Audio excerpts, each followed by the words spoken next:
नमस्ते। सबसे पहले तो सीआईआई को 125 साल सफलतापूर्वक पूर्ण करने के लिए आप सबको बहुत बहुत बधाई। कांग्रेचुलेशंस। इस 125 साल की यात्रा बहुत लंबी होती है। अनेक पड़ाव आए होंगे, अनेक उतार चढ़ाव आए होंगे, लेकिन 125 साल तक एक संगठन को चलाना ये अपने आप में बहुत बड़ी बात होती है। उसमें समयानुकूल परिवर्तन आए हैं, व्यवस्थाएं बदली है, और पहले तो मैं इन 125 साल में सीआईआई को मजबूती देने में जिन जिन लोगों ने योगदान दिया है, वैसे सभी पूर्व के आपके महानुभावों को भी इस समय बधाई दूंगा। जो हमारे बीच नहीं होंगे उनको आदरपूर्वक नमन करूंगा, और भविष्य में इससे जो संभालने वाले हैं उनको अनेक अनेक शुभकामनाएं भी देता हूं। कोरोना के इस टाइम पीरियड में इस तरह के ऑनलाइन इवेंट्स शायद यही एक न्यू नॉर्मल बनते जा रहा है, लेकिन ये भी इंसान की सबसे बड़ी ताकत होती है कि वो हर मुश्किल से बाहर निकलने का रास्ता बना ही लेता है। आज भी हमें जहां एक तरफ इस वायरस से लड़ने के लिए सख्त कदम उठाने हैं, वहीं दूसरी तरफ इकोनॉमी का भी ध्यान रखना है।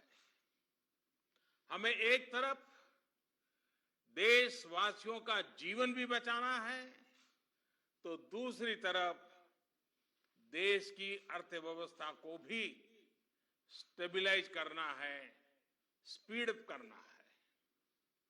इस सिचुएशन में आपने गेटिंग ग्रोथ बैक इस बात को प्राथमिकता दी है, और निश्चित तौर पर इसके लिए आप सभी भारतीय उद्योग जगत के लोग बधाई के पात्र हैं। बल्कि मैं तो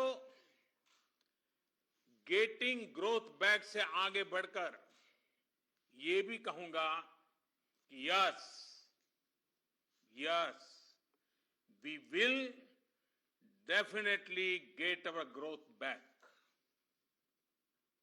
आप लोगों में से कुछ लोग सोच सकते हैं कि संकट की इस घड़ी में मैं इतने कॉन्फिडेंस से ये कैसे बोल सकता हूं। मेरे इस कॉन्फिडेंस के कई कारण हैं। मुझे भारत की कैपेबिलिटीज और क्राइसिस मैनेजमेंट पर बहुत भरोसा है। मुझे भारत के टैलेंट और टेक्नोलॉजी पर भरोसा है। मुझे भारत के इनोवेशन और इंटेलेक्ट पर भरोसा है। मुझे भारत के फार्मर्स, एसएमईज, एंटरप्रेन्योर्स पर भरोसा है, और मुझे भरोसा है इंडस्ट्री के लीडर्स पर, आप सभी पर। इसलिए मैं कह रहा हूं yes we will get our growth back. India will get its growth back. साथियों, कोरोना ने हमारी स्पीड जितनी भी धीमी की हो, लेकिन आज देश की सबसे बड़ी सच्चाई यही है कि भारत लॉकडाउन को पीछे छोड़कर अनलॉक फेज 1 में एंटर कर चुका है। अनलॉक फेज 1 में इकोनॉमी का बहुत बड़ा हिस्सा खुल चुका है। काफी हिस्सा अभी 8 जून के बाद और खुलने जा रहा है। यानी गेटिंग ग्रोथ बैक की शुरुआत तो एक प्रकार से हो चुकी है। आज ये सब हम इसलिए कर पा रहे हैं क्योंकि जब दुनिया में कोरोना वायरस पैर फैला रहा था तो भारत ने सही समय पर सही तरीके से सही कदम उठाए। दुनिया के तमाम देशों से तुलना करें तो आज हमें पता चलता है कि भारत में लॉकडाउन का कितना व्यापक प्रभाव रहा है। इस लॉकडाउन में भारत ने कोरोना से लड़ाई के लिए फिजिकल रिसोर्सेज को तैयार तो किया ही, हमने ह्यूमन रिसोर्स को भी बचाने का भरसक प्रयास किया है। ऐसे में अब सवाल ये है कि इसके आगे क्या? इंडस्ट्री लीडर्स के नाते आपके मन में ये सवाल जरूर होगा कि अब सरकार क्या करने जा रही है। आत्मनिर्भर भारत अभियान के बारे में भी मुझे पक्का विश्वास है कि आपके मन में भी मंथन चलता होगा, कुछ सवाल भी होंगे और ये बहुत स्वाभाविक है, ऑब्वियस है। साथियों, कोरोना के खिलाफ इकोनॉमी को फिर से मजबूत करना ये हमारी हाईएस्ट प्रायोरिटीज में से एक प्रमुख प्रायोरिटी है। इसके लिए सरकार जो डिसीजंस अभी तुरंत लेने जरूरी है वो तो एक के बाद एक ले ही रही है, लेकिन साथ साथ में ऐसे भी फैसले लिए गए हैं जो लॉन्ग रन में देश की मदद करेंगे। साथियों, प्रधानमंत्री गरीब कल्याण योजना ने गरीबों को तुरंत लाभ देने में बहुत मदद की है।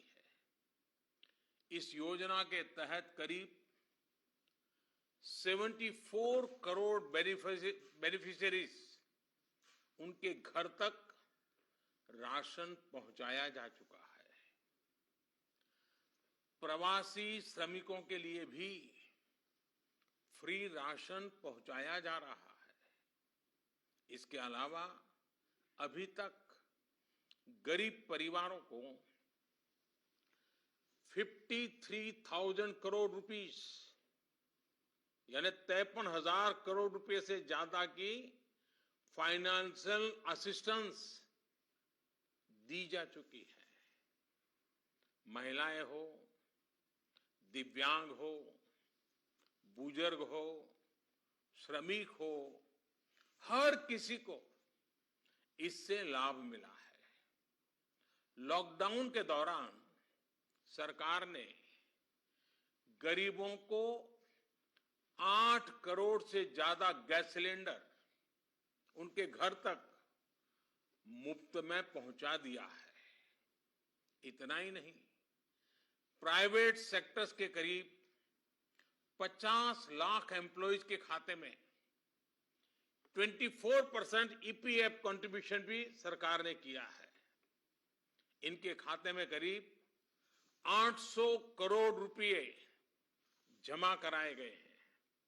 साथियों, भारत को फिर से तेज विकास के पथ पर लाने के लिए, आत्मनिर्भर भारत बनाने के लिए 5 बातें बहुत आवश्यक है।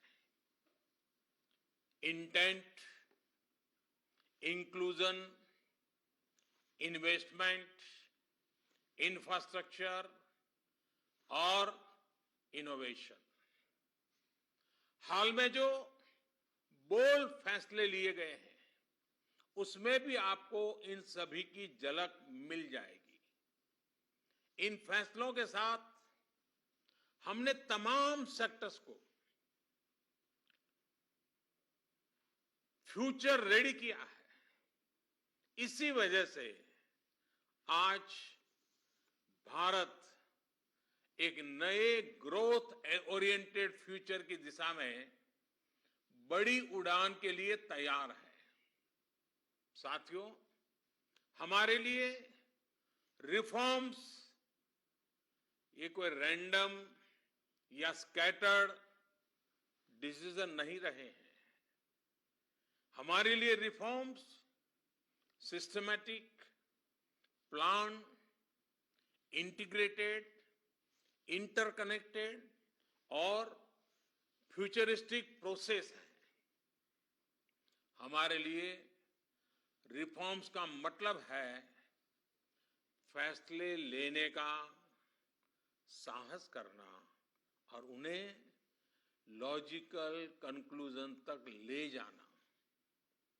आईबीसी हो, बैंक मर्जर हो, जीएसटी हो, फेसलेस इनकम टैक्स असेसमेंट की व्यवस्था हो, हमने हमेशा व्यवस्थाओं में सरकार के दखल को कम करने, और मैंने तो लाल किले पर भी कहा था कि लोगों से, जिंदगी से सरकार को जितना हम कम कर सकते हैं हम करना चाहते हैं। प्राइवेट एंटरप्राइज के लिए एनकरेजिंग इकोसिस्टम खड़ा करने पर हम लगातार बल देते रहे हैं, कदम उठाते रहे हैं।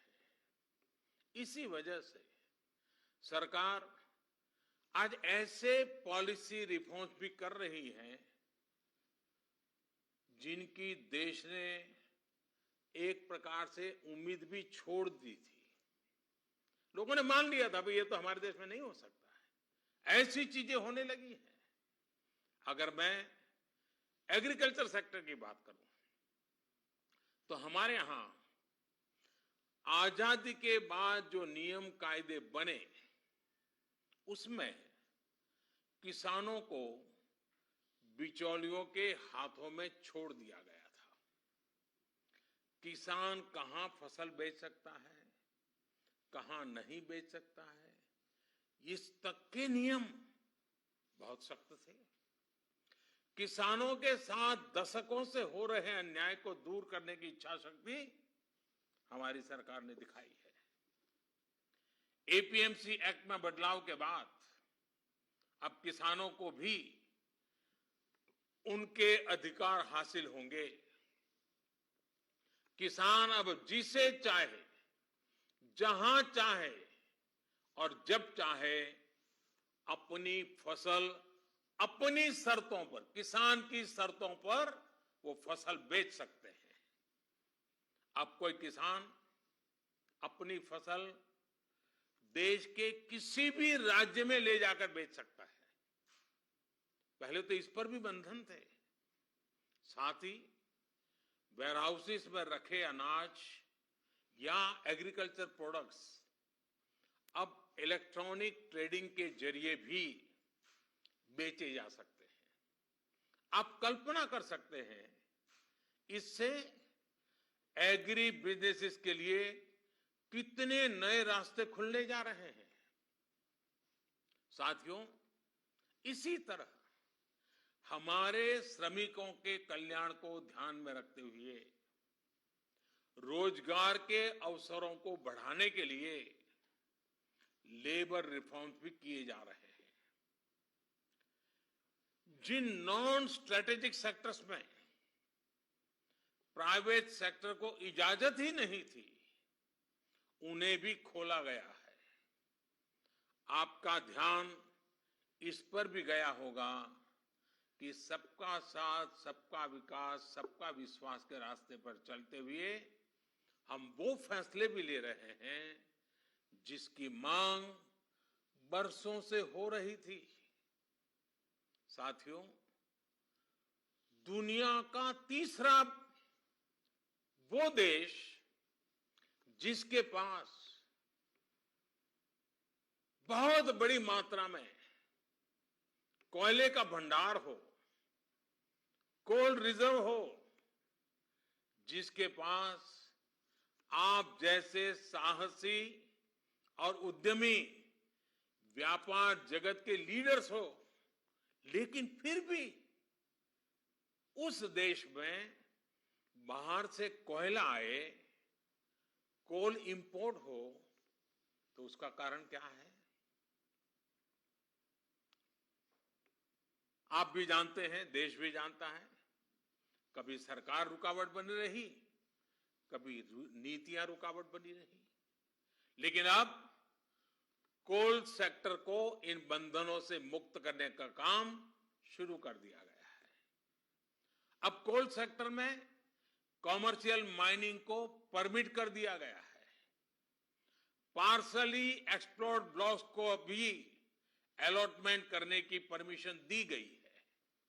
इसी तरह मिनरल माइनिंग में भी अब कंपनियां एक्सप्लोरेशन के साथ साथ माइनिंग का काम एक साथ कर सकती है। इन फैसलों के कितने दूरगामी परिणाम होने वाले हैं, ये इस सेक्टर से परिचित लोग अच्छी तरह जानते हैं। साथियों, सरकार जिस दिशा में बढ़ रही है, उससे हमारा माइनिंग सेक्टर हो, एनर्जी सेक्टर हो या रिसर्च और टेक्नोलॉजी हो, हर क्षेत्र में इंडस्ट्री को भी अवसर मिलेंगे और यूथ के लिए भी नई अपॉर्चुनिटीज खुलेगी। इस सबसे भी आगे बढ़कर अब देश के स्ट्रेटेजिक सेक्टर्स में भी प्राइवेट प्लेयर्स की भागीदारी एक रियलिटी बन रही है। आप चाहें स्पेस सेक्टर में निवेश करना चाहें, एटॉमिक एनर्जी में नई अपॉर्चुनिटीज को तलाशना चाहें, पॉसिबिलिटीज आपके लिए पूरी तरह से खुली हुई हैं। हर अवसर आपका इंतजार कर रहा है। साथियों, आप ये भली भांति जानते हैं कि एमएसएमई सेक्टर की लाखों यूनिट्स हमारे देश के लिए इकोनॉमिक इंजन की तरह हैं। इनका देश की जीडीपी में बहुत बड़ा कंट्रीब्यूशन है और ये कंट्रीब्यूशन करीब करीब 30% का है। एमएसएमईज की डेफिनेशन स्पष्ट करने की मांग लंबे समय से उद्योग जगत कर रहा था। अब वो उद्योग जगत की पूरी मार्ग भी पूरी हो चुकी है। इससे एमएसएमईज बिना किसी चिंता के ग्रो कर पाएंगे और उनको एमएसएमईज का स्टेटस बनाए रखने के लिए दूसरे रास्तों पर चलने की जरूरत नहीं रहेगी। देश के एमएसएमईज में काम करने वाले करोड़ों साथियों को लाभ हो, इसके लिए 200 करोड़ रुपए तक की सरकारी खरीद में ग्लोबल टेंडर्स को खत्म कर दिया गया है। इससे हमारे छोटे उद्योगों को ज्यादा अवसर मिलेगा। एक तरह से आत्मनिर्भर भारत पैकेज एमएसएमई सेक्टर के इंजन के लिए फ्यूल का काम करने वाला है। साथियों, ये जो फैसले हैं, उनकी रिलेवेंस समझने के लिए आज की ग्लोबल सिचुएशंस को देखना और उसे समझना भी बहुत आवश्यक है। आज विश्व के तमाम देश पहले की तुलना में एक दूसरे का साथ और अधिक चाहते हैं। देशों में एक दूसरे की जरूरत और ज्यादा पैदा हुई है, लेकिन इसी के साथ ये चिंतन भी चल रहा है कि पुरानी सोच, पुरानी रीति नीति, पुरानी पॉलिसीज क्या आज कारगर होगी क्या? स्वाभाविक है कि इस समय नए सिरे से मंथन चल रहा है और ऐसे समय में भारत से दुनिया की अपेक्षा, एक्सपेक्टेशंस और बड़ी है। आज दुनिया का भारत पर विश्वास भी बढ़ा है और नई आशा का संचार भी हुआ है। आपने भी देखा है कि कोरोना के संकट में जब किसी देश के लिए दूसरे की मदद करना मुश्किल हो रहा था, हर कोई अपने को संभालने में लगा था, ऐसी संकट की घड़ी में भारत ने 150 से ज्यादा देशों को मेडिकल सप्लाई भेजकर उनके लिए मानवीय मदद का काम किया है। साथियों, world is looking for a trusted, reliable partner. Bharat में पोटेंशियल है, स्ट्रेंथ है, एबिलिटी है। आज पूरे विश्व में भारत के प्रति जो ट्रस्ट डेवलप हुआ है, उसका आप सभी को, भारत की इंडस्ट्री को पूरा फायदा उठाना चाहिए। ये आप सभी की जिम्मेदारी है, सीआईआई जैसे संगठनों की जिम्मेदारी है कि मैन्युफैक्चर्ड इन इंडिया के साथ ट्रस्ट, क्वालिटी, कॉम्पिटिटिवनेस तीनों जुड़ा हो। आप 2 कदम आगे बढ़ाएंगे, सरकार 4 कदम आगे बढ़कर आपका साथ देगी। प्रधानमंत्री के तौर पर मैं आपको भरोसा दे रहा हूं कि मैं आपके साथ खड़ा हूं। भारतीय उद्योग जगत के लिए ये राइज टू द ओकेजन की तरह है। Trust me, getting growth back इतना मुश्किल भी नहीं है। और सबसे बड़ी बात कि अब आपके पास, इंडियन इंडस्ट्रीज के पास एक क्लियर पाथ है। आत्मनिर्भर भारत का रास्ता, सेल्फ रिलायंट इंडिया का पाथ। आत्मनिर्भर भारत का मतलब है कि हम और ज्यादा स्ट्रांग होकर दुनिया को एम्ब्रेस करेंगे। आत्मनिर्भर भारत वर्ल्ड इकोनॉमी के साथ पूरी तरह इंटीग्रेटेड भी होगा और सपोर्टिव भी। लेकिन ध्यान रखिएगा, आत्मनिर्भर का मतलब ये भी नहीं है कि हम स्ट्रैटेजिक क्षेत्रों में किसी पर निर्भर रहें। हम उस स्थिति में नहीं रहना चाहते।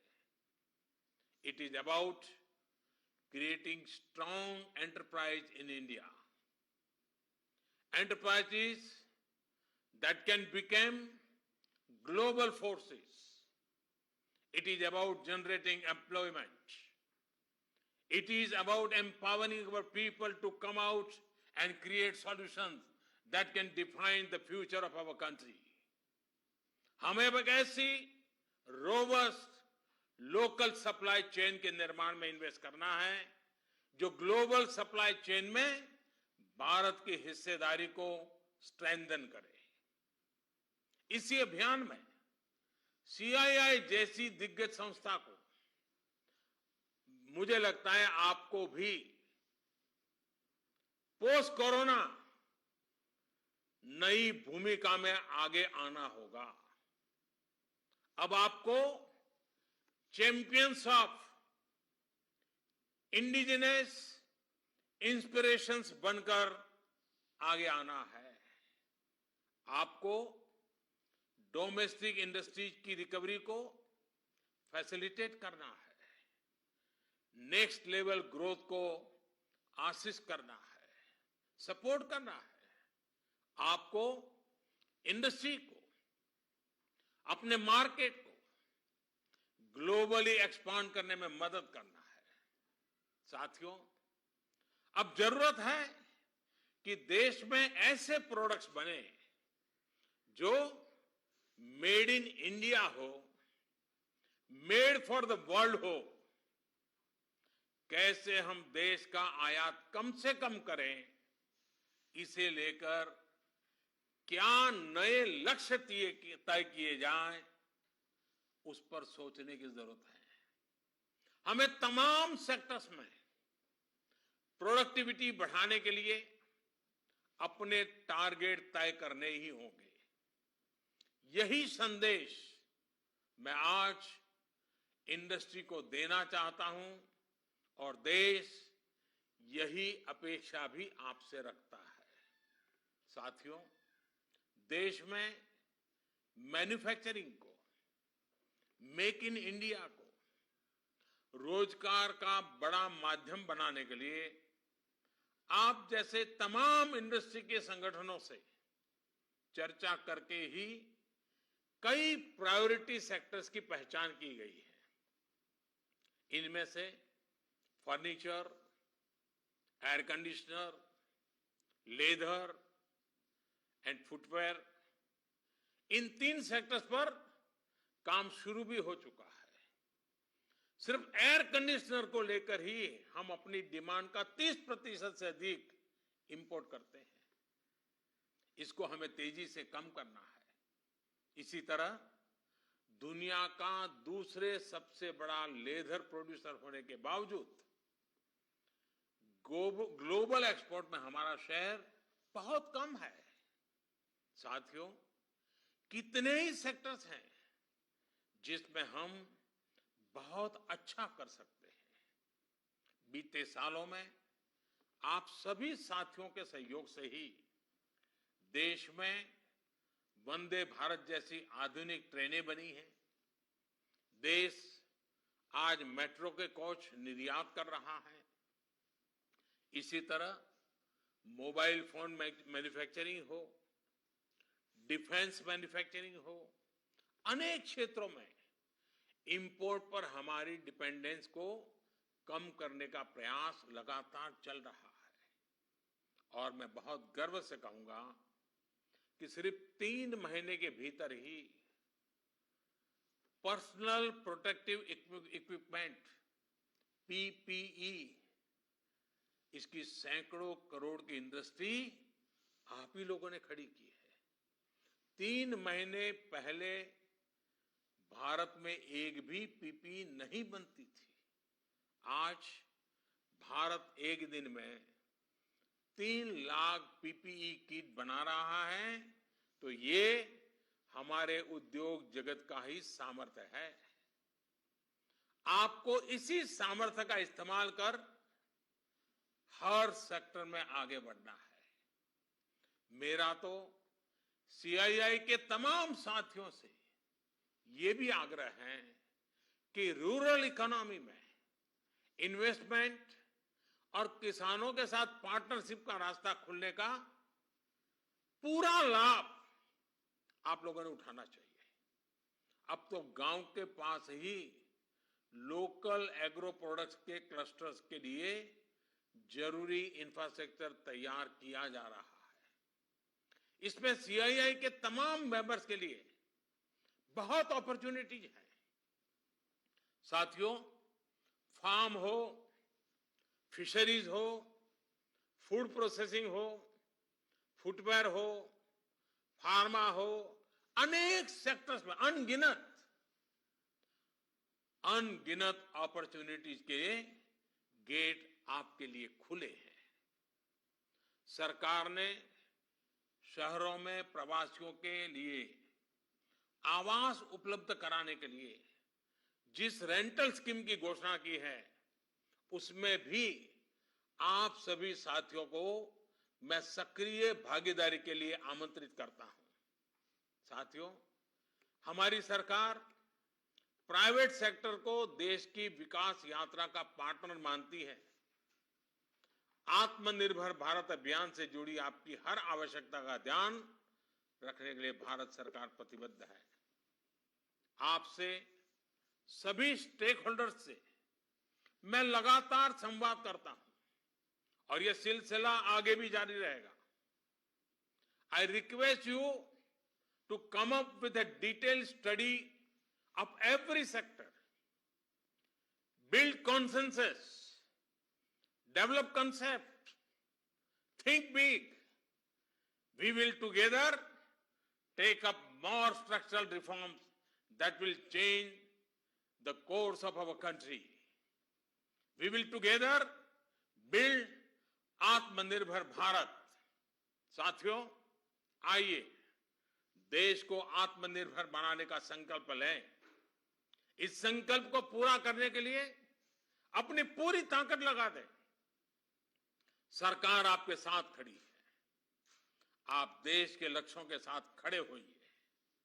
आप सफल होंगे, हम सफल होंगे तो देश नई ऊंचाई पर पहुंचेगा। आत्मनिर्भर भारत का सपना साकार होगा।